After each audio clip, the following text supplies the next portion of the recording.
बोलिए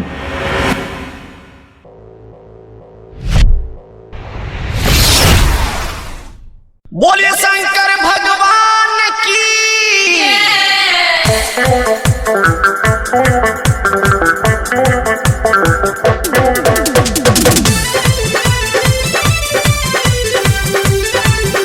Recorded by Music World Studio, Makanpur Chowk, Navgatia। भौजी सुना हमर बतिया देवघर जाए के पड़ी। भौजी सुना हमर बतिया देवघर जाए के पड़ी। भोले बाबा के जलावा चढ़ावे के पड़ी। भोले बाबा के जलावा चढ़ावे के पड़ी। सुल्तानगंज से जल लेके देवघर जाए के पड़ी। सुल्तानगंज से जल लेके देवघर जाए के पड़ी। भोले बाबा के जलावा चढ़ावे के पड़ी। भौजी बाबा के जलावा चढ़ावे के पड़ी।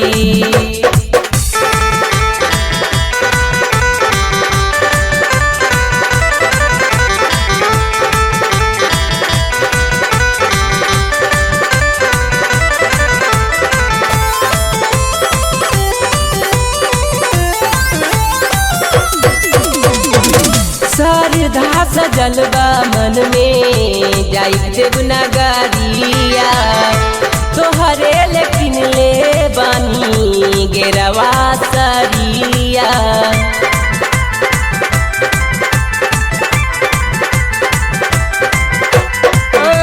श्रद्धा सजल बा मन में जाई देवनगरिया। तोहरे लेकिन ले बानी गेरवा सरिया। बोल बम के नारा लगावे के पड़ी। बोल बम के नारा लगावे के पड़ी। बोलिए शंकर भगवान की। भोले बाबा के जलावा चढ़ावे के पड़ी। भोले बाबा के जलावा चढ़ावे के पड़ी।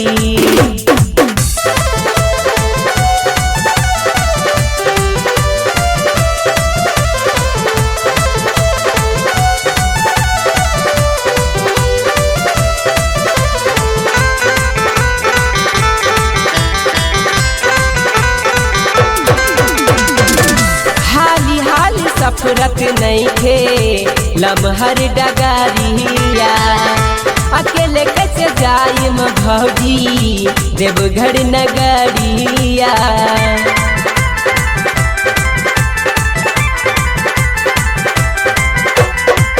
हाली हाली सफरत नहीं थे लमहर डगरिया। अकेले कैसे जाइम भौजी देवघर नगरिया। सब विपत्तिया भोले बाबा दूर करावे करी। सब विपत्तिया भोले बाबा दूर करावे करी। कबले गोदी में ललनवा खेलावे करी। कबले गोदी में ललनवा खेलावे करी।